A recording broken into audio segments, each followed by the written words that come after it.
Kung bago ka pa lang sa ating channel, huwag po sanang kalimutang mag-subscribe bilang pagsuporta. Sa lalawigan ng Quezon, bayan ng Lukban, ay naninirahan si Adonis, o mas kilala sa tawag bilang Anding Bayawak. Isang 25 anyos na binata. Mahilig kasi itong manghuli ng mga ligaw na bayawak, pero hindi niya pinapatay. Siya ang nagliligtas sa mga ito kada may nakikita siyang nangangahas na hulihin ang mga bayawak sa kanilang lugar. Ang hanap buhay niya ay makisaka, o kaya naman ay sa koprahan ng kanyang kababata na si Nardo. Dahil sa kapos na natapos ay wala siyang permanenteng trabaho, kung kaya't ang tanging pinagkakaabalahan niya ay ang magkopra sa mga malalaking koprahan sa lugar nila. Naganap ito taong 1985, walang eksaktong buwan. Ang tanging kasama na lang ni Anding sa buhay ay ang kanyang ama na may edad na rin. Minsan ay magkasama sila sa koprahan, at kapag maganda ang pitas ng nyog sa kalapit na bayan ay 3 sila nila Nardo na dumadayo doon. Madalas na napapaaway itong si Anding dahil sa taglay niyang angas at tapang. Kaya kung minsan ay may pasa ito kada uuwi ng kanilang bahay. Sanay na doon si Mang Badong, kaya baliwala na rin sa kanya ang ganong senaryo. Napaaway ka na naman, anak. Hindi ka ba napapagod sa mga bugbog sa iyo ng ilan? Abay, wala ka na bang plano na mag-asawa, Adonis? Sila lang naman tay ang ayaw tumigil. Hindi naman ako papayag na maargrabyado. Alam niyo yan. Saka wala pa ho sa isip ko ang mag-asawa. Pag may maganda na akong trabaho na makukuha, baka yun tay, maghanap na ako ng asawa. Basta't mag-iingat ka pa rin, ha? Alam mong tuso ang karamihan dito. Kung kaya mong umiwas, subukan mo, ha? Hindi ho ako mangangako tay. Ayoko sa lahat yung inaapi ako o kaya kayo. Kaya kapag alam kong mali, lalaban talaga ako. Napabuntong hininga na lang ang kanyang ama. Hindi rin kasi nito maalis sa sarili na mag-alala sa anak niya. Kilala kasi ito bilang siga sa lugar nila at hindi basta-basta umiiwas sa gulo. Kinagabihan ay maayos silang kumakain nang biglang may malakas na bumato sa dingding nila. Sa gulat ni Anding ay halos mahulog ito sa kinauupuan niya.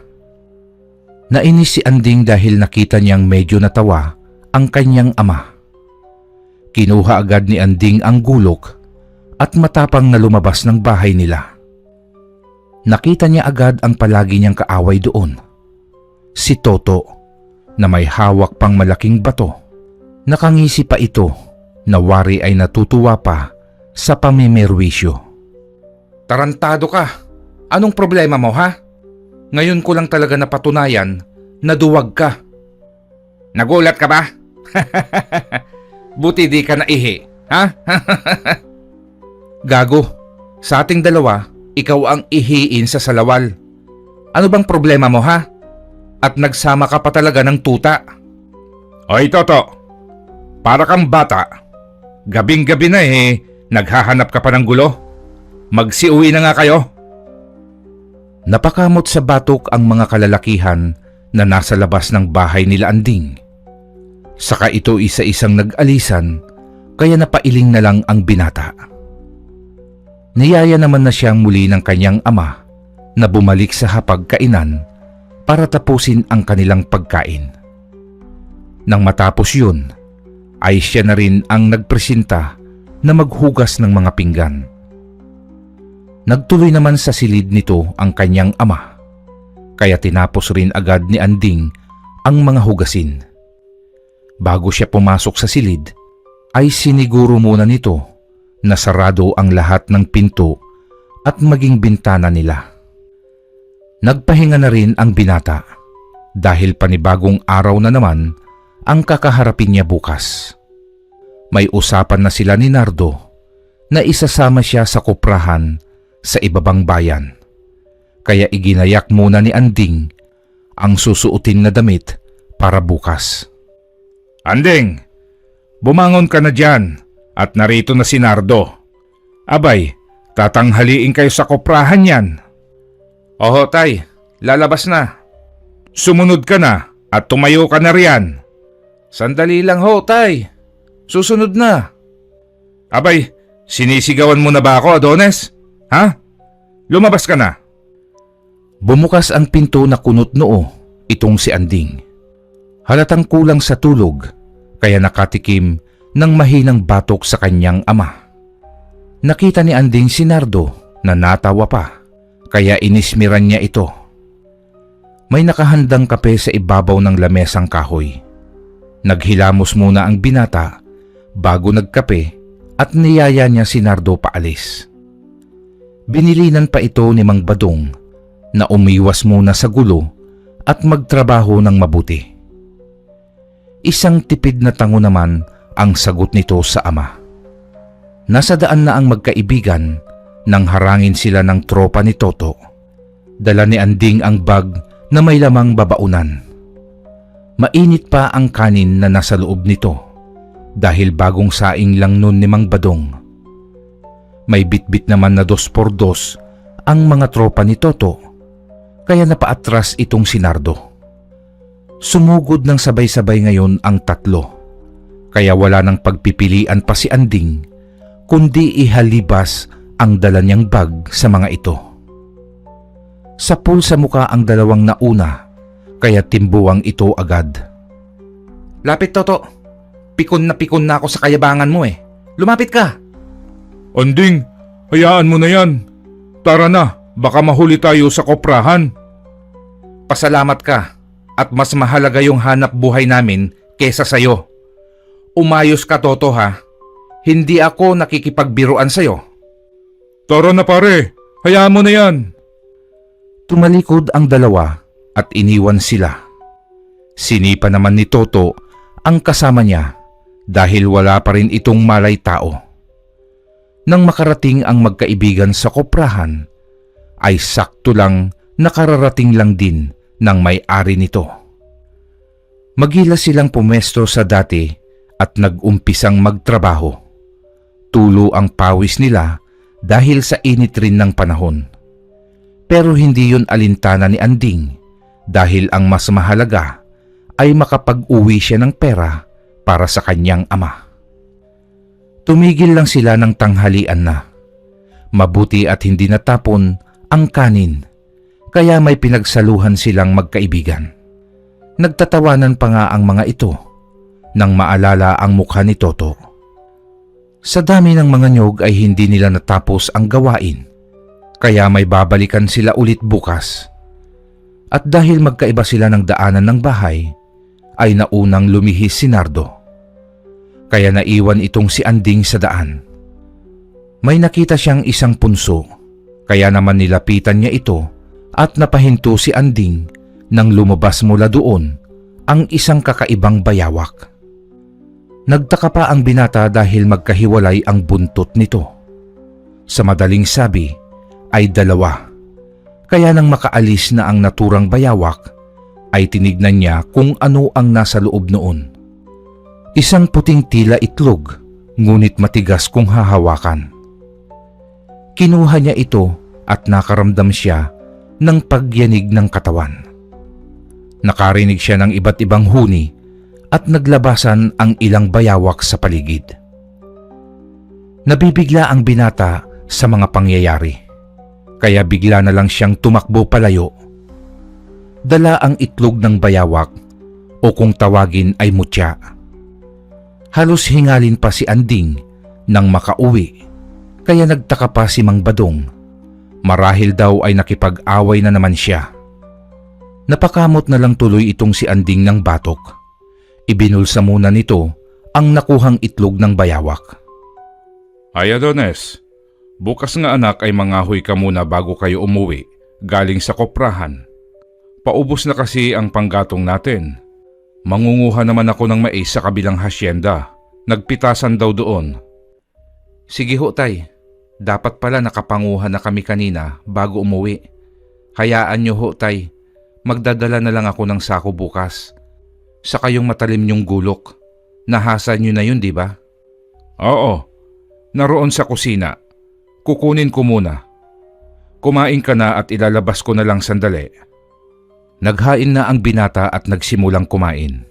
Kaya nang ilapag ni Mang Badong ang gulok na sinasabi niya dito, ay nagulat pa ang binata dahil kumikislap ang talim nito sa liwanag ng ilaw. Dahan-dahan niyang kinuha ito at itinapat sa ilaw. Napamaang itong si Anding dahil tila bago pa ang gulok ng kanyang ama. Namangha siya sa itsura nito kahit na matagal na ang gamit ng kanyang ama ay nananatili pa rin itong bago sa paningin niya. Kaya naalala ni Anding ang nakuha niyang itlog ng bayawak sa punso kanina habang pauwi siya. Inilabas niya yun mula sa kanyang bulsa at ipinakita sa tatay niya. Ano yan? Itlog ba yan, Adonis? Itlog nga ho yata. Basta nakuha ko ho yan sa punso dahil lumabas doon ang isang bayawak na may kakaibang buntot. Tignan ko nga.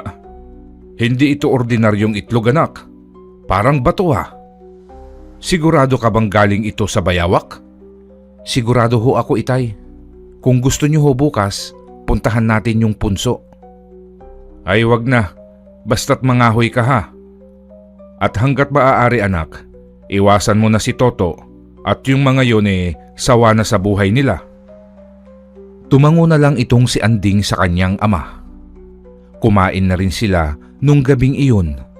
Kaya naman nang matapos ay siya muli ang nagpresinta para maghugas ng pinggan. Napasarap ang tulog nitong si Anding kaya halos hindi na rin niya narinig ang ingay sa paligid. Paggising nila kinabukasan ay halos maraming nagkalat na mga ilang piraso ng mga gamit nila. Nagtaka pa nga ang mag-ama kung ano ang nangyari. Bago umalis si Anding, ay tinulungan na lang muna niya ang kanyang ama na maglinis ng paligid. Tulad ng napag-usapan nila ng kanyang ama, ay nagtrabaho muna siya sa koprahan at hapon na sila ni Nardo ng mangahoy. Dala pa rin niya ang itlog ng bayawak na kasing tigas ng bato. Kaya ginawan niya ito ng tali para maging kwintas. Habang papaakyat sila sa gawing kapunuan, ay tila nakaramdam si Anding ng pagyanig ng lupa. Pakiramdam nito ay may gumagalaw na malaking bagay doon. Kaya huminto muna ito panandalian sa ginagawa nito at pati si Nardo ay pinatigil din ni Anding upang makumpirma ang nararamdaman. Bakit pre? May problema ba? Di mo ba naririnig yun, pre? Parang may gumagalaw at paahon dito sa taas. Paahon? Saan? Saka anong gumagalaw? Wala naman ah. Baka gutom ka na, kaya bilisan na lang natin dahil medyo padilim na. Saka wag mo nga akong takutin dyan. Guni-guni mo lang yun. Meron talaga. Parang aahon eh. Pakinggan mo. Yan na. Ah, ano yan pre? Malaking bayawak ba yan? Takbo pre, Diyos ko, ayaw ko pang mamatay. Saka gusto ko yung makikita pa ang katawan ko pag namatay ako. Tumigil ka nga. Nakuha mo pa talagang magbiro ng ganyan. Unti-unti nang napapansin ni Anding na lumulubog na ang araw. Kaya naman dumidilim na sa paligid. Niyaya na ng binata si Nardo na maingat ng maglakad para makalayo na sila sa lugar at nang matakasan nila ang malaking bayawak. Pero tila malakas ang pakiramdam nito, kaya narinig sila ng bayawak. Napasigaw na ng tuluyan itong si Nardo dahil biglang gumapang ng mabilis ang bayawak at patungo sa kanila ni Anding. Luminga muna ang binata para makahanap ng pwede nilang magamit at mabilis nang sumagi sa isipan ni Anding na tangan pala niya ang gulok ng kanyang ama. Dito ka sa likod ko, Nardo. Huwag kang gagawa ng kahit anong ingay. Ha? Bakit naman? Ano yun? Hihintayin mo na malunok tayo niyan? Basta lang, manahimik ka na. Diyan ka lang. Napakahaba ng dila ng bayawak. Ito ang gamit niya para makuha ang mga nais niyang kainin, at yun ang ginawa niya sa magkaibigan. Pero magilas na nakakaiwas itong si Anding. Pinagtago muna nito si Nardo sa likod ng isang puno na maraming dahon na sinunod naman agad nito. Nanginginig pa ang mga tuhod nito patakbo. Humarap muli si Anding sa bayawak at nagtatatakbo siya para malinlang nito ang malaking bayawak.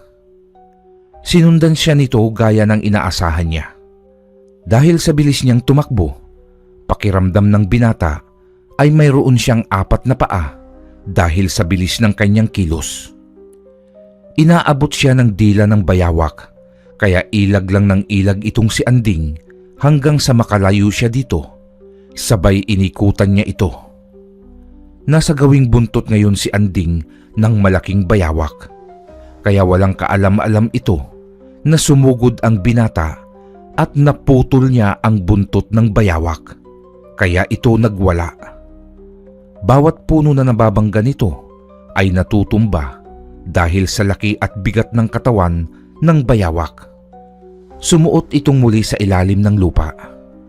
Bago umalis si Anding, ay pinakiramdaman niya muna kung mayroon pa ba sa paligid, ngunit wala na siyang naaamoy o naririnig na ingay mula sa ilalim ng lupa. Binalikan ng binata si Nardo at doon niya nakita na nakatakip ang dalawa nitong kamay sa magkabila niyang tenga. Kinalabit pa ni Anding ang binata. Sa takot naman ni Nardo ay napasigaw itong muli sa gulat. Wala na. Tara na at makauwi na tayo. Madilim na. Baka hinihintay ka na rin sa inyo. Ano ka?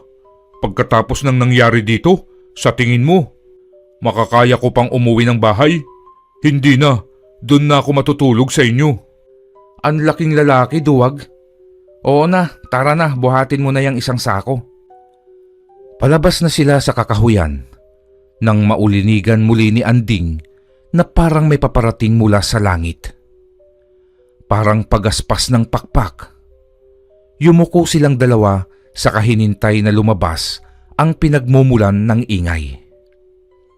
Nanlaki ang mga mata nila nang makitang isang malaking ibon iyon na itim at may mapupulang mata. Humuhuni ito nang nakakakilabot na tila ba may tinatawag.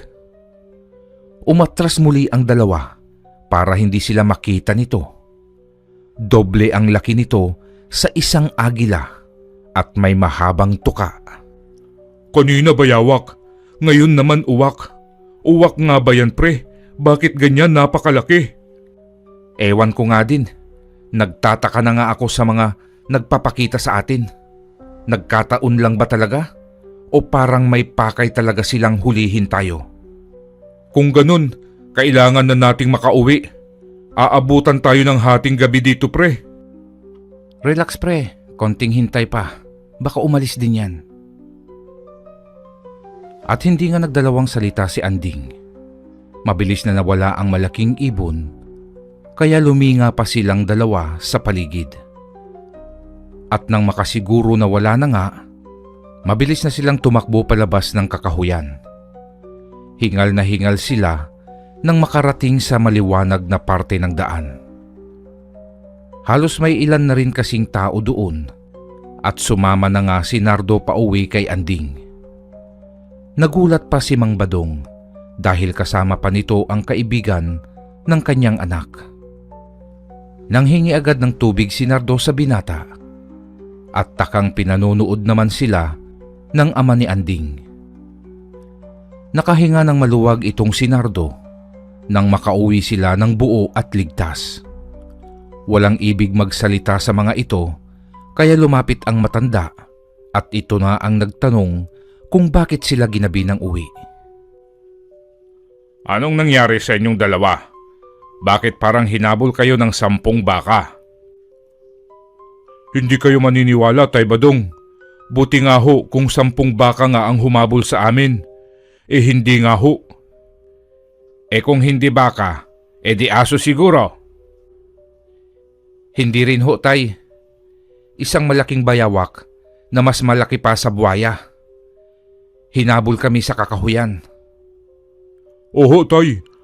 Ang tapang nga ho ni Anding. Tapos ho, may isa pa. Malaking ibon naman ho ang sumunod. Isang malaking bayawak kamo at isang ibon. Itim na ibon ba? Kung ganon, ay mayroon pa palang natitirang mga abwak. Nagkatinginan pa ang dalawang binata sa tinuran ni Mang Badong. Kaya lumapit si Anding dito at tinanong kung ano ang abwak na nabanggit ng kanyang ama. Isinarado muna ni Badong ang mga bintana na mas lalong ipinagtaka ng dalawang magkaibigan. Anong abwak, tay? Mga ano ho yun? Ang mga abwak ay isa lamang uri ng mga aswang. Isang malaking bayawak na ang kasarian ay lalaki. At ang babaeng abwak naman ay isang itim na ibon sa himpapawid. Paano nyo ho nasabi na aswang yun at uri ng abwak ho, itay? Oo nga ho, Tay Badong. May alam ho ba kayo sa mga aswang? Dating hunter ng aswang na abwak ang lolo mo, anak. Kaya siya ang nagsabi sa akin ng mga yan. Ang lalaking abwak ay tulad ng isang malaking bayawak na nakaabang sa ilalim ng lupa upang maghintay ng mabibiktima at isasama niya ito sa ilalim ng lupa. Hindi makapaniwala ang dalawa sa nalaman na aswang na pala ang kaharap nila kanina. Mabuti na lang talaga at nakatakas sila sa mga ito. Dahil kung hindi, sila ang magiging hapunan ng mga aswang na kung tawagin ay abwak. Ang ibong abwak naman ay asawa ng lalaking abwak. Nasa itaas ito ng puno para nang sa gayon ay madadagit nito ang target kung hindi magtagumpay ang kabiyak niya. Ito ang aatake kung sakali naman na mabigo ang lalaking abwak. Nakahanda na ito dahil sa matalas rin ang pang-amoy ng mga ito. Sa silid na lang din ni Anding, nagpalipas ng gabi itong si Nardo dahil sa takot na baka nasa paligid pa ang bayawak na abwak. Kinaumagahan ay maagang nagising si Nardo para umuwi na rin dahil tiyak nito na nag-aalala na ang nanay nito sa kanya. Hindi na nga naihatid ni Anding ang kaibigan at naunawaan naman iyon ng binata. Paglabas ni Anding ng bahay ay isang katutak na bayawak ang naroroon kaya nagulat pa ito. Tay, lumabas kayo diyan. Bakit bang bata ka? Kung makasigaw ka para kang manganganak. Ano ba yun ha? Tignan nyo, tay. Ang dami nila. Bakit sila naririto? Ang daming bayawak.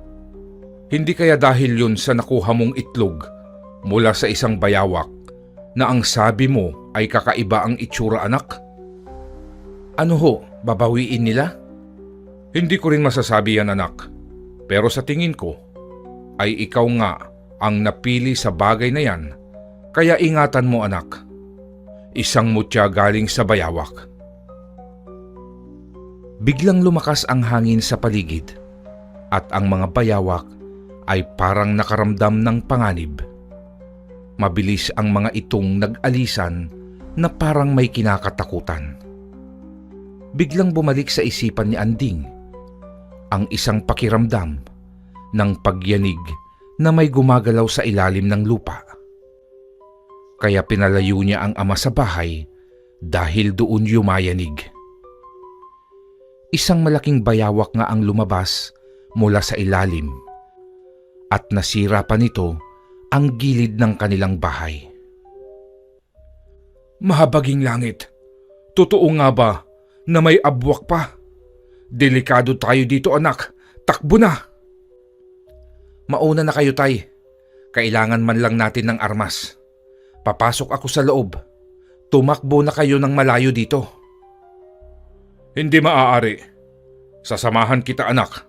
Dalawa tayong lalaban dito. Pero delikado, itay. Ako na lang ang papasok. Lilituhin ko siya at pag nabaling na sa akin ang atensyon nito, tumakbo na kayo agad, ha? Wala nang nagawa pa si Mang Badong dahil mukhang seryoso na si Anding. Tinawag niya ito kaya mabilis na sumuot ito sa lupa at pinatakbo niya agad ang kanyang ama. Ubod lakas na tumakbo ang binata para makuha ang gulok ng kanyang ama at maging ang tabak na nasa bintana ay inabot niyang muli. Pakiramdam ni Anding ay anumang oras ay muling susulpot ang abwak, kaya lumabas siya agad ng bahay at matulin na tumakbo kasama ang kanyang ama. Nang lingunin nilang mag-ama ang kanilang bahay, ay ganun na lang ang kanilang panlulumo nang mawasak ito ng malaking abwak na sumulpot doon sa loob mismo ng kanilang bahay. Huminto sila sa pagtakbo dahil hinihingal na si Mang Badong, pero ang abwak ay patungo sa kanilang mag-ama. Ang ginawa ni Anding ay pinalihis niya ito at sinubukan na harapin ang malaking bayawak. Hindi na siya nag-isip pa ng paraan. Basta ang nasa isip niya lang, sana ay matalo niya ito. Huminga muna siya ng malalim at hinintay ang paglapit nito sa kanila. Tangan niya ang gulok ng kanyang ama at nang ilabas ng abwak ang dila nito, ay hindi nagdalawang isip si Anding na putulin iyon at nagawa nga niya. Kaya halos hindi siya makapaniwala. Nanlaki pa ang mga mata niya nang magwala ito, kaya umalis siya doon at nagtago kasama ng ama. Mahusay anak ang ginawa mo. Nasa dila ang kahinaan ng mga yan, kaya palagay ko ay hindi na ganun kalakas yan. Kung ganun, ay mas dapat na ipagpatuloy ko na ang pag-atake dito, tay, para hindi na makabalik pa. Pero ingat ka anak, matalas ang pang-amoy ng mga yan. Basta't dito na kayo, baka kasi may kasama pa yan. Ako na ang bahala sa kanya. Sinira niya ang bahay natin. Tumango ang ama niya bilang pagsang-ayon sa kanya. Lumabas si Anding at nakita niya na nagwawala pa rin ito. Kaya naman kinuha niya ang pagkakataon para atakihin ang bayawak habang iniinda pa ang pagkaputol ng dila nito. Nagpunta si Anding sa likuran ng abwak at tumakbo siya para sumampa sa batok nito. At nang magawa niya iyon, ay agaran niyang itinarak ang gulok sa batok ng bayawak at tumagos iyon sa leeg ng naturang bayawak na abwak. Bumaba siya mula doon at ang pinuntirya naman nito ay ang puso ng abwak. Gigil niyang isinaksak iyon sa pamamagitan ng hawak niyang gulok na matalas. Tumalsik pa nga ang mga dugo sa mukha niya, kaya napapikit si Anding dahil doon. Matapos yun ay lumayo siya dahil hindi alam nito kung saan ba siya pupunta. Nang mapatayhaya ito, kasabay nun ay nawalan ito ng hininga. Ngayon hindi nila ito alam kung papaano ito aalisin malapit sa kanilang bahay. Hindi makapaniwala si Anding na nakapatay siya ng isang higanting bayawak. At hindi lang basta bayawak, isang uri ng aswang. Tinapik siya ni Mang Badong sa balikat dahil doon.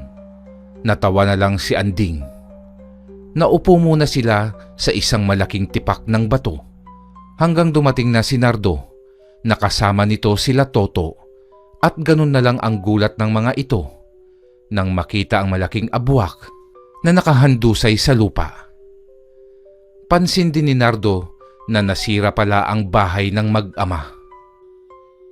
Pre, yan ba yung nakita natin sa kakahuyan? Napatay mo? Siguro nga, sinira pa yung bahay namin. Mabuti at narito kayo. Tulungan nyo na rin kami ni Itay para ayusin ang bahay. Anong balak nyo dito? Ang husay mo, pre. Ikaw na ngayon si Anding ang kumakatay ng bayawak. Sira, hindi yan bayawak. Isang aswang yan na abwak. Mukha lang bayawak. Bakit pala kasama mo ang mga yan? Ah, siya nga pala, pre. Natauhan yata, kaya hihingi raw ng pasensya sa'yo. Kaya sinamahan ko na sila dito. Mabuti naman, Toto, at natauhan kayo. Wala naman talagang mangyayari kung puro kayo away. Noong araw ding yun, ay napagtulungan ng mga kaibigan ni Anding ang nasira nilang bahay. Naitayo nga nilang muli pero hindi na kagaya ng dati. Medyo maliit na lang ito at ipinagpapasalamat na lang nilang mag-ama ang bagay na iyon. Mabilis na umikot ang oras. Malapit na rin kumagat ang dilim. Kaya nagpaalam na sila Nardo sa mag-ama. Pagpasok ni Anding sa loob ng kanilang bahay, ay bigla naman ang sitsit ng malakas na hangin. Kaya agad ulit lumabas ang binata. Sumasayaw ang mga dahon sa malakas na dala nito. Pero maaliwalas naman ang langit. Kaya maging si Mang Badong ay lumabas rin para suriin ang langit. Nagliliparan ang mga ibon at kakaiba ang mga huni nito. Pansin ni Anding na nasa paligid lang nagliliparan ang mga itim na ibon na wari ay may hinahanap. Nang bigla na lang may sumulpot na mas malaking ibon at pabulusok itong patungo sa kanila ni Mang Badong. Kaya tumakbo silang mag-ama. Ang laki nito ay doble sa isang agila at pansin agad ni Anding ang namumula nitong mga mata. Tay, ano sa tingin nyo? Ordinaryo lang ba yan o iba rin ho? Sa tingin ko, anak, ay asawa ito ng lalaking abwak. Malamang ay hinahanap niya kaya narito rin siya sa paligid. Kung ganun, ay dapat na mahuli rin natin ito. Kukuha ho ako ng tali, Itay. Maghintay lang kayo rito. Sige, anak, dito lang ako. Ingat ka, matalas ang mga mata nila. Nagkubli si Anding sa puno at pagkatapos ay dumapa siya para gumapang papasok sa loob ng kanilang bahay. Kukuha siya ng tali para mahuli ang malaking ibon na yun. Nang nasa tapat na si Anding ng pinto, ay agad siyang tumayo at dali-daling pumasok sa loob at hinanap ang malaking lubid na itinabi niya. Nakita niya ito sa ilalim ng kanyang katre, kaya agad rin na lumabas ito. Pero bago pa iyon, ay hawak na rin nito ang isang tabak. Gumapang siyang muli para makabalik sa kinaroroonan ng kanyang ama. Iniabot niya agad dito ang lubid na may nakahanda na palang malaking bato ito para itali sa dulo.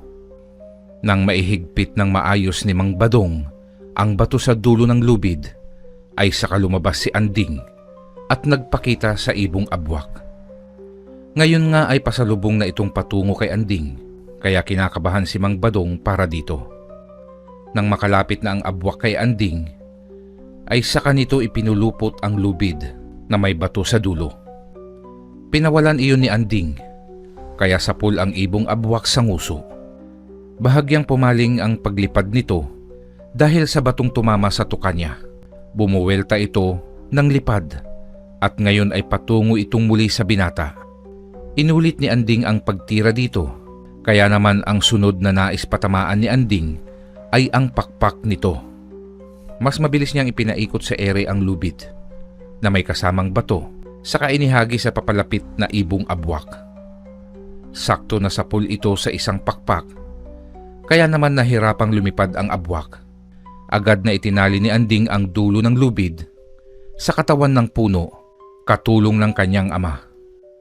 Sumalpok ang ibon sa sanga habang nakapulupot ng tali ang isang pakpak niya. Nagpupumilit itong lumipad pero hindi na makaalis pa sa kinasasabitan. Kaya lumapit ang mag-ama habang tangan ni Anding ang isang tabak at walang pasubali na pinutol nito ang isang pakpak ng ibong abwak. Naglabas ito ng nakakabinging huni na nagdala ng masakit sa pandinig.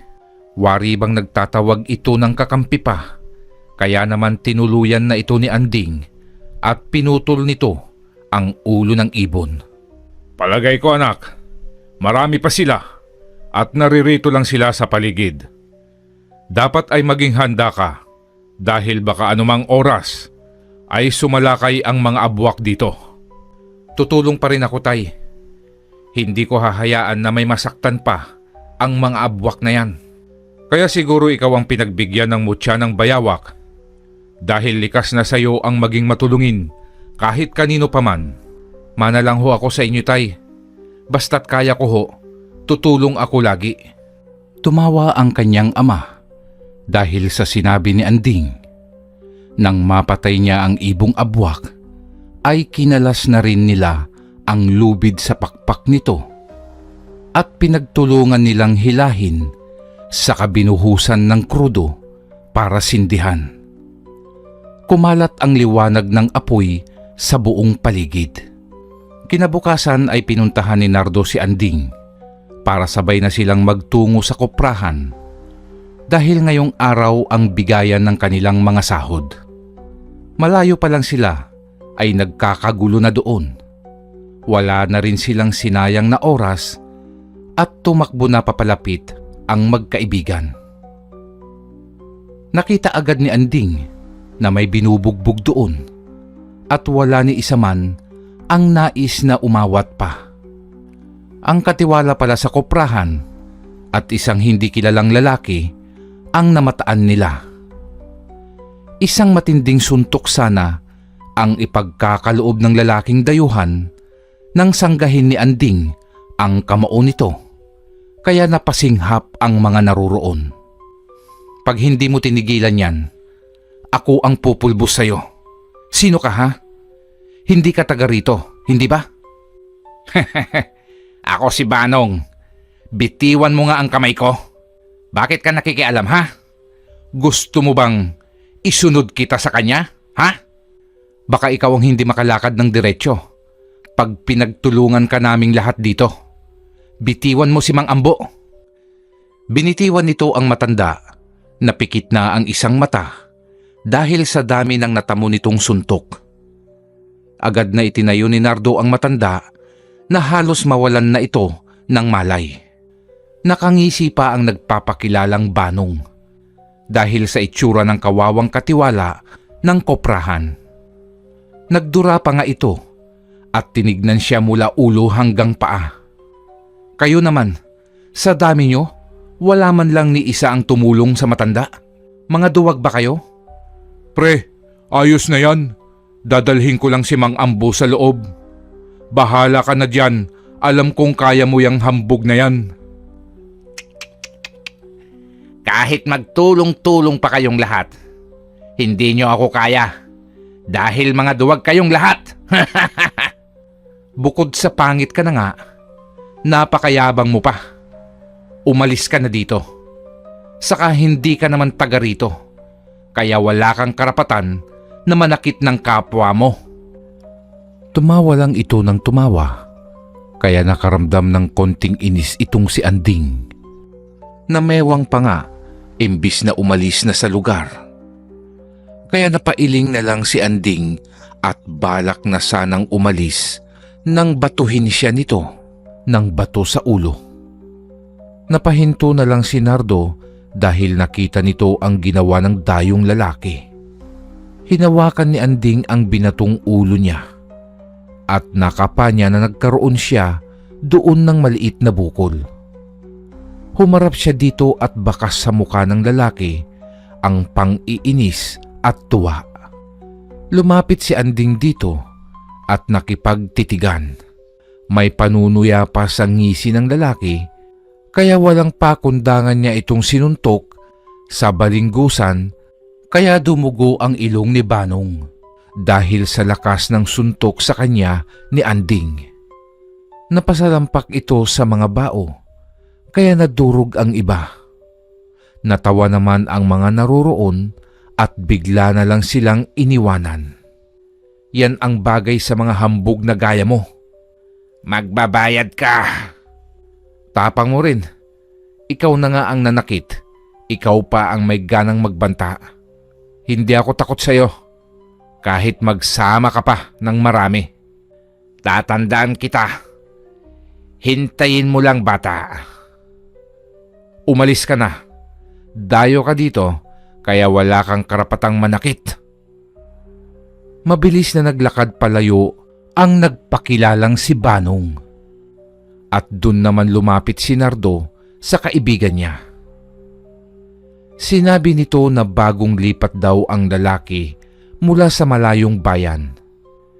Inabot din sila ng tanghali dahil sa dami ng nakasabay nila sa pagkuha ng sahod nilang lahat para sa 3 araw na pagtatrabaho sa koprahan. Nang nasa harapan na sina Anding at Nardo, ay nagulat pa sila dahil may dagdag ang kanilang sahod. Tinanong iyon ni Anding kung para saan, at ang sagot ng babaeng nagbibigay ng sobre ay dahil daw yun sa ginawa nilang pagtulong sa matandang katiwala. Nahiya pa nga si Anding dahil sa mga taong naroroon, pero natuwa naman ang mga ito para sa kanya. Umuwi tuloy na masaya ang dalawang magkaibigan.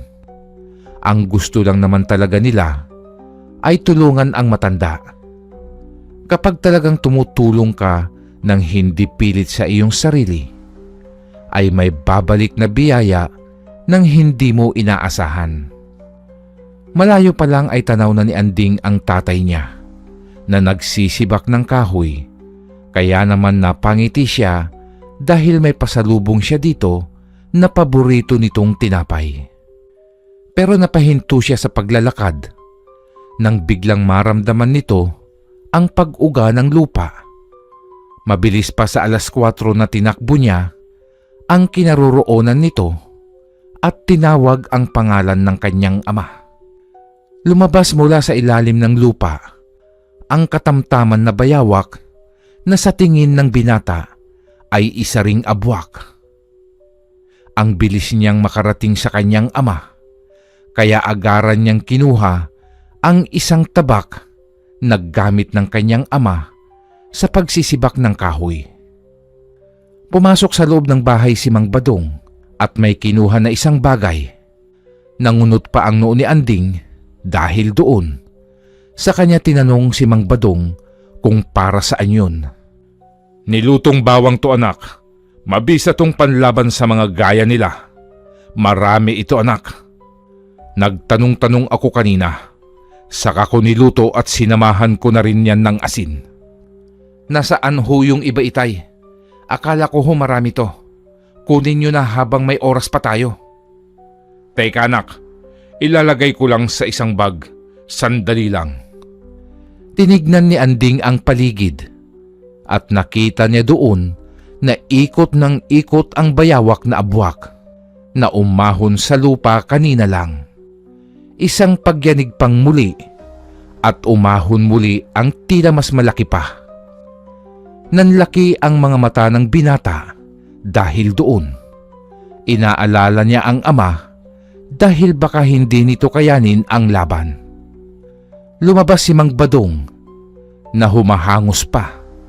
Itinuro ni Anding sa ama ang 2 abwak kaya napalunok ito pero walang sinabi.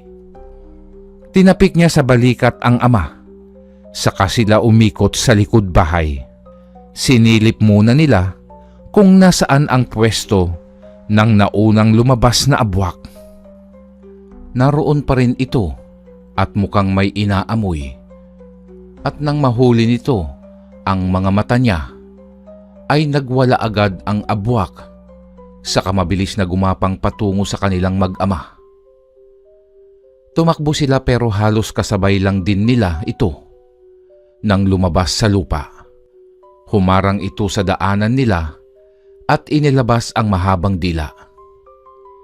Ikinubli ni Anding ang tatay sa kanyang likod para kung sakaling sumugod ito ay siya muna ang haharap. Inilabas ng abwak ang dila nito at nagulat si Anding nang may biglang nahulog na isang tila lalagyan at nahuli ito sa dila ng abwak. Saka diretso sa loob ng bibig. Ilang minuto ay nagwala ito at natawa ng pagak ang tatay niya. Nagsalita ito sa likod ng binata at ang sabi ay isa raw yun sa mga niluto niyang bawang. Kaya humahangang napatawa si Anding sa tatay niya. Nang kumalma ang isang bayawak, ay alam na ni Anding na seryoso na ang susunod na laban. Sa galit ng abwak, ay nasagi nito ang ilang puno, kaya natumba ito sa daanan nila. Sumugod ang abwak gamit ang dila nitong muli, pero mukhang nasunog iyon dahil sa kulay pula at umuusok pa. Naisip ni Anding na epektibo nga ang naisip na panlaban ng kanyang ama. Tay, dito lang kayo sa likod ko. Basta ipanatag nyo ang sarili nyo ha. Tiwala ako sa iyo, anak. Alam ko na alam mo na ang mga ganitong sitwasyon. Tama kayo. Basta't magtulungan tayo. Matatalo natin sila. Gamit ang buntot ay sumugod ang abwak. Mabuti na lang at nakaiwas ang dalawa, kundi ay durog ang katawan nila dahil sa talim ng balat nito. Umalipugpog ang alikabok dahil sa paghampas ng buntot nito, pero mas nanaig kay Anding na matalo nila ito at makaligtas sila. Muling umatake ang abwak, kaya sumabay na rin ang binata dito. Inundayan niya ng saksak ang katawan nito at tinamaan ito sa tiyan, kaya nagtamo ito ng sugat doon. Wala nang sinayang na oras pa itong si Anding, kaya nang sumugod din ito, ay doon niya muli itong sinugatan. At sa pagkakataong yun, ay mas diniinan niya ang tabak, kaya sumabog ang dugo na lumabas mula dito. Narinig ni Anding na tinatawag siya ng kanyang ama. At nang bumaling siya dito, ay nakita niyang sukol na ito ng mas malaki pang abwak. Natakot ito para sa kanyang ama at tinakbo ng binata ang kinaroroonan ng mga ito. Ibinato ni Anding ang tangan niyang tabak at sakto na tumama ito sa ulo ng malaking abwak. Humarap ito sa kanya at inatake siya gamit ang mahaba nitong dila. Pumulupot ang dila ng abwak sa braso ni Anding, kaya nahila siya nito. Pero mas maagap ang kanyang ama dahil ibinato nito ang isang bote na plastik na may laman ng niluto nitong bawang. Gamit ang bibig at ngipin lang ay inalis ni Anding ang takip nito. At nang malapit na siya sa bunganga ng abwak, ay ibinuhos niya lahat ang laman nito. Lumuwag ang dila sa braso ni Anding, kaya siya naman ang nagkaroon ng pagkakataon para makaganti dito. Hinuli ng binata ang dila nito, saka ipinulupot sa kanyang mga kamay, saka ubod lakas na hinila ito. Sa lakas na taglay ni Anding, mula sa mutya ng bayawak, ay may lakas na rin siya na hindi niya inakala, kaya maging si Mang Badong ay nagulat rin nang maputol ang dila ng abwak. Anak, eto ang tabak. Saluhin mo agad. Ihagis niyo, tay. Lumundag pa nga si Anding para masiguro na hindi lalampas ang tabak. Naabot niya yun, kaya may laban na siya mula sa malaking abwak na ngayon ay papunta naman sa kanya. Hawak ng mahigpit ang tabak, ay hinintay na lang ng binata na mas lalo pang lumapit ito para kayang-kaya niyang sugatan ito sa kahit saang parte ng katawan. Paglapit nito sa kanya, ay sa mata niya pinuntirya ang abwak.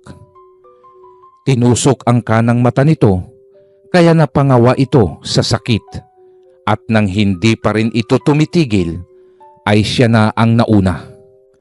Tumakbo si Anding at lumundag sa ibabaw ng likod nito at hinanap kung saan nakatugon ang puso ng abwak. Isang malakas na sigaw pa nga ang ginawa ni Anding at nasapul ang pakay niya.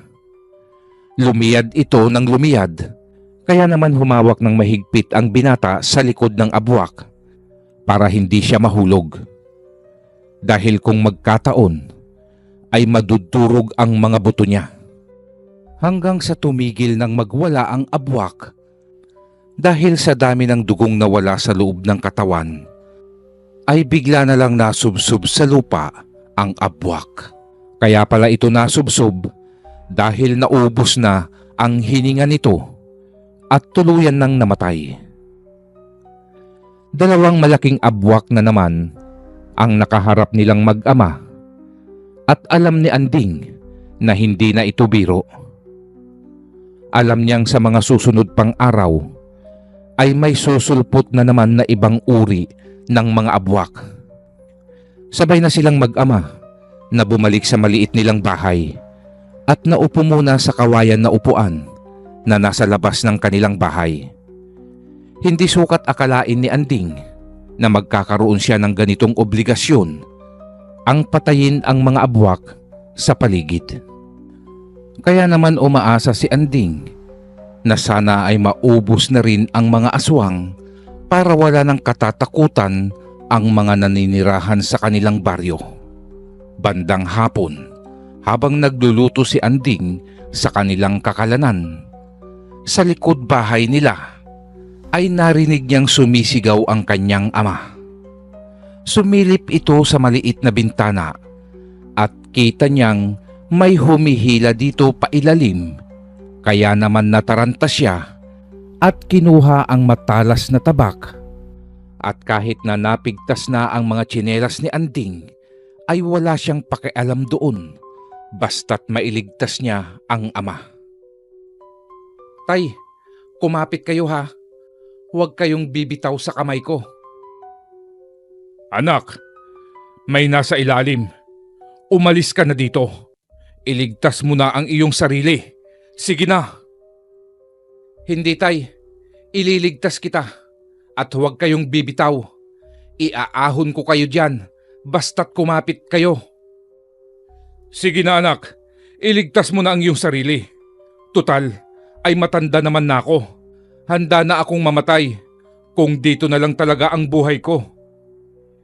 "Hindi tay, ako ang bahala. Kumapit kayo dito ha. Iaahon ko lang ang hayop na to." Bumaba si Anding sa butas kung nasan ang kanyang ama. At dahil ramdam niya ang pintig ng puso ng isang abwak, ay hinanap nito kung may nakapulupot ba sa katawan ng kanyang ama. Tama nga ang hinala ni Anding. Ang dila ng abwak ay humihila sa katawan ni Mang Badong. Tinaga niya ito at pagkatapos ay isinaksak ni Anding ang tabak sa lupa. Sakto na ulo pala yun ng abwak. Umahon agad ang binata at mabilis na hinila sa kamay ang kanyang ama. Halos habulin ni Mang Badong ang hininga dahil sa takot na nararamdaman nito. Niyakap agad ni Anding ang ama. Mahal na mahal niya ito, kaya gagawin ni Anding ang lahat, mailigtas lamang si Mang Badong. Tatayo na sana sila nang yumanig muli ang lupa. Inalalayan ni Anding ang ama at inakay sa bahay nila. Wala nang sinayang pa na oras ang mag-ama. Kinuha agad ni Anding ang bawang na niluto ng ama at si Mang Badong naman ay kumuha rin ng matalas na gulok para matulungan nito ang anak. Desidido na silang tapusin ang anumang laban. Paglabas nilang mag-ama ay mayroong lalaki doon na nakatayo at pamilyar ito kay Anding. Hindi niya lang maalala kung saan niya ito nakita, pero inaalala niya. Hanggang sa magsalita ito at doon niya naalala kung sino ang lalaki na nakahubad at may matutulis na kuko. "Banong, ikaw ba yan? Anong ginagawa mo dito ha? Saka paano mo nalaman kung saan ang bahay ko?" Ang bilis mo namang makalimot, bata. Hindi ba't may atraso ka pa sa akin? At anong sabi ko sa'yo? Babalikan kita. "Sa pagkakaalam ko ay wala akong atraso sa'yo. Ikaw ang may gawa nun sa sarili mo. Kung mayroon man ulyanin dito, ikaw yun. Ikaw na nga ang nanakit. Ikaw pa ang gaganti." Ang dami mo pang satsat. Mamatay kayo ng iyong ama dito. Yumuko ito at biglang nagbago ang anyo. Dumapa si Banong at naging isang malaking abwak na bayawak. Hindi makapaniwala ang mag-ama, kaya umatras muna sila ng ilang milya dito. Nang matapos ito ay wala nang sinayang na oras. Sinugod silang mag-ama kaya tumilapon ang mga ito. Si Anding ay tumama sa likod ng isang malaking bato, samantalang si Mang Badong ay tumama ang ulo sa isang puno, kaya nawalan ito ng malay. Nagtamo pa nga ito ng sugat sa noo at naglandas ang dugo. Malinaw na nakita ni Anding ang ama na nawalan ng malay, pero medyo hirap pa siyang tumayo. At dahil kailangan niyang tulungan ang ama, ay pinilit niyang tumayo kahit na kumikirot ang likod nito. Nilapitan ng abwak ang walang malay niyang ama, kaya mas pinag-igi ni Anding na makatayo para dito. Ibinuka ng abwak ang malaki nitong bibig, kaya natakot ang binata para sa kanyang ama. Nakita niya ang tabak na nabitawan kanina at pinulot niya yon sa kahuminga ng malalim. Pagkatapos ay tumakbo siya para iligtas ang walang malay niyang ama. Gamit ang buong lakas ay pinutol ni Anding ang buntot ng abwak, kaya napabaling sa kanya ang atensyon nito. Bawat hakbang ng paa nito ay nag-iiwan ng bakas dahil sa bigat at laki ng abwak. Gumapang ang abwak na bayawak patungo sa kanya, kaya sinalubong niya ito gamit ang patalim na tangi niyang sandata para dito. Lumukso si Anding para salubungin ang bunganga ng abwak. Sa kanya sinaksak ito sa lalamunan.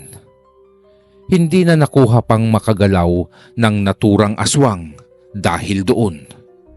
Hinugot niya iyon at muling sinaksak niya ito sa mata na mas lalong ikinagalit ng abwak. Agad na dinaluhan ni Anding ang ama na wala pa ring malay tao. Inayos niya ito ng higa at muling binalingan ang bayawak na abwak para tapusin na ang laban. Kinuha ng binata ang mga likidong bawang at nang sinugod siyang muli ng aswang ay sabay-sabay niyang inalisan ito ng takip. Sa kanya isinubo sa abwak at pinaulanan ng saksak ang katawan. Hindi nito nagawang makaporma dahil sa pagnanais ni Anding na mapatay ito. At ang panghuli ay sa puso niya ito sinaksak ng paulit-ulit. Wala nang buhay ang abwak nang layuan niya. Hinihingal pa nga si Anding dahil sa wakas ay napatay niya rin ang malaking abwak. Pero alam niya na hindi pa doon natatapos ang lahat. Alam niyang may naghihintay pa sa himpapawid. Kaya agad niyang binuhat ang ama at ipinasok niya sa kanilang bahay. Nang isang boses mula sa malayo ang marinig ni Anding, si Nardo, kaya binuksan niya ang pinto.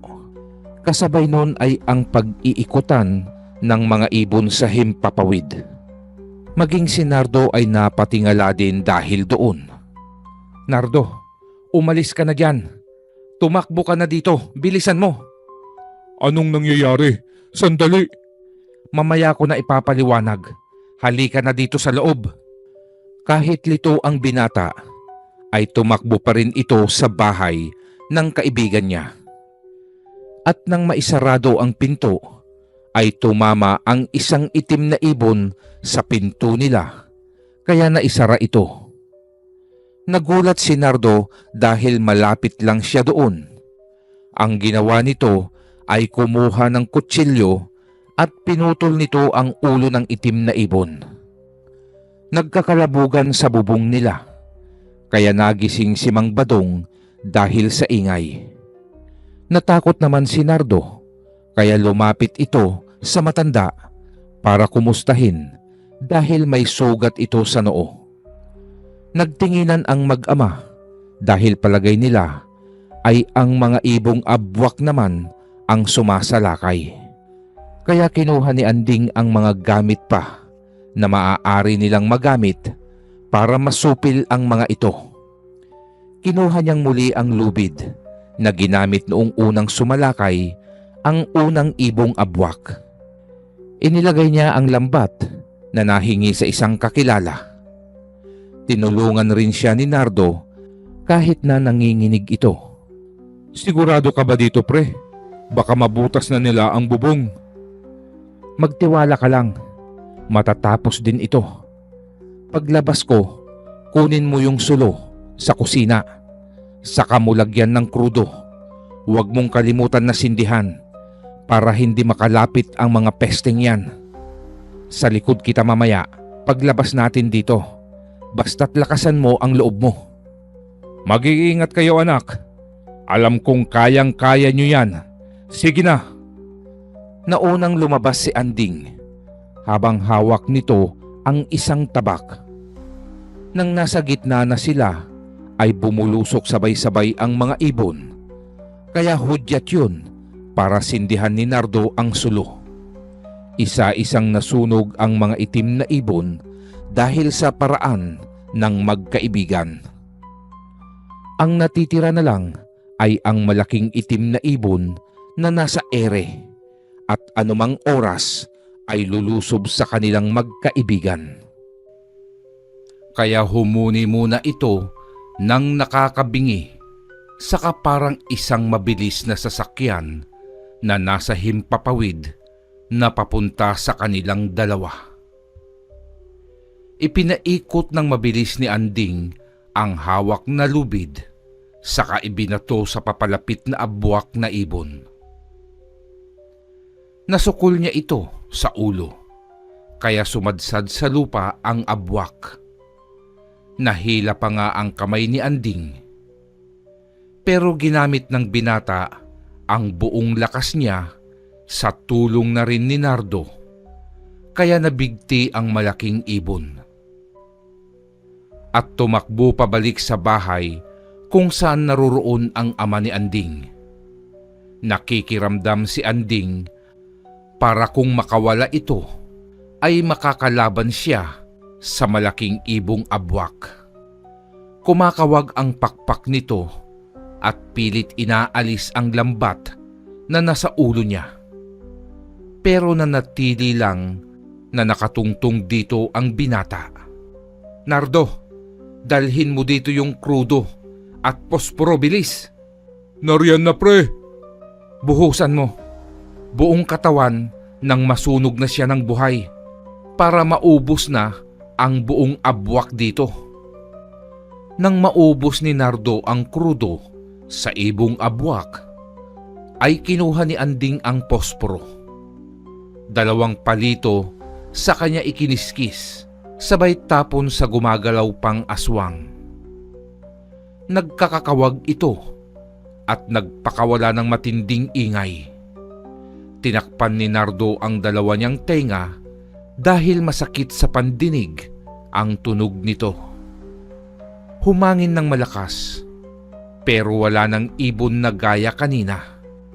Natupok ng nag-aalab na apoy ang buong katawan ng abwak hanggang pinagmamasdan ito ng 2, at kalaunan ay lumapit rin sa kanila si Mang Badong. Tapos na rin sa wakas ang lahat, mga anak. Sana ay wala nang susunod pa. Kung mayroon man tay, handa akong labanan sila kahit ilan pa sila. Tutulong rin ako, Tay Badong. Pre, para kapit-bisig tayong tatlo. Kamusta yung ulo niyo tay? Tayo na ulit sa loob para makapagpahinga pa kayo. Parang biglang nawala nung natalo niyo yung mga aswang. Nawala ang alinlangan ni Mang Badong para sa seguridad ng mga tao sa bayan nila. Naging mas lalong dumami ang mga kaibigan ni Anding dahil sa malinis nitong intensyon sa kapwa. Parati din na marami ang mga nagigisnan nilang bayawak sa kanilang bakuran kada liliwanag na. Marahil ay dahil yun sa mutya na nakuha ng binata sa isang punso. Marami pa rin ang mga nakikitang kakaibang hayop sa paligid. Pero hanggang doon na lang naman yun. Wala pa naman ulit napapabalita na may mga nilalang muli sa lugar. Kaya payapa ang isipan ni Mang Badong na totoo nga na nawala na ang mga uri ng abwak. Ang dalangin nga nito na sana ay magtuloy-tuloy na. Pre, may kuprahan ba ulit sa kabilang bayan?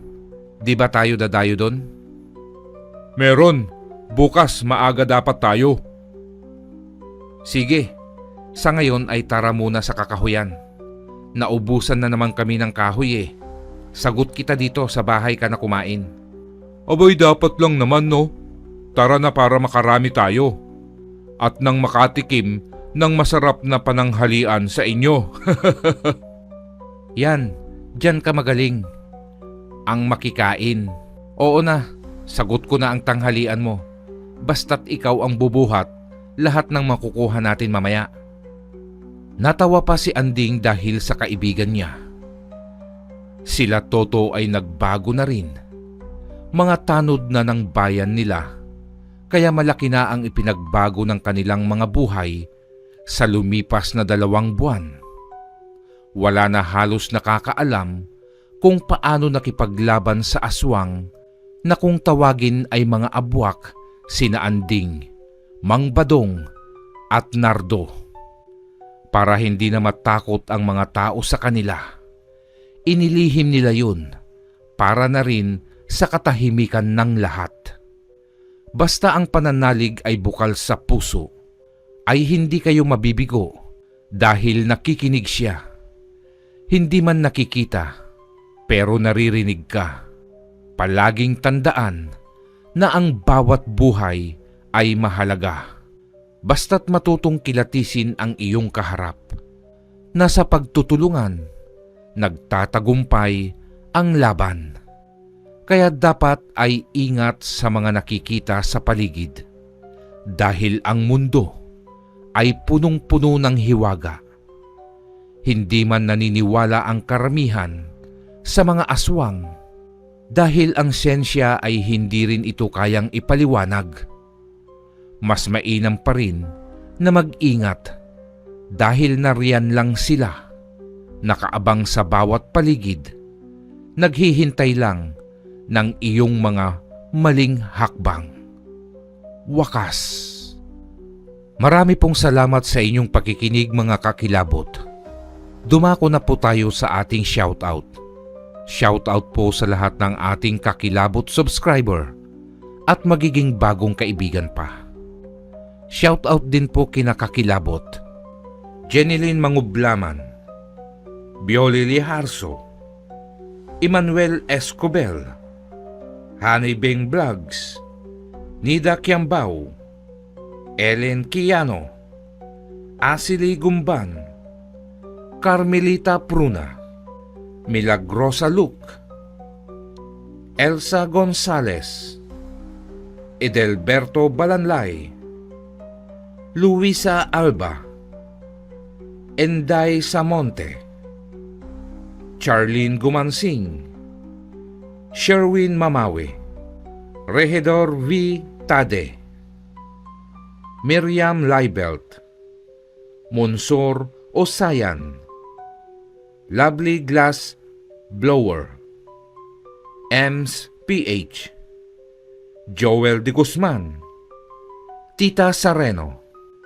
Jonil Atienza, Noli Panotes, Edna Lau, Joseph Ortiguera, Unwritten Love Stories, Norberto Acuin, Gerson Sande, Miles Away, Erlinda Olego, Bioli Kiwas, Reyna Reynon, James Mark, Rowena Eloba, and Rogelio Jaira Sarita. Muli po ito ang inyong kakilabot na nagpapasalamat po sa inyong walang sawang pagsuporta sa ating channel. Abangan po ang paparating pa nating kwento.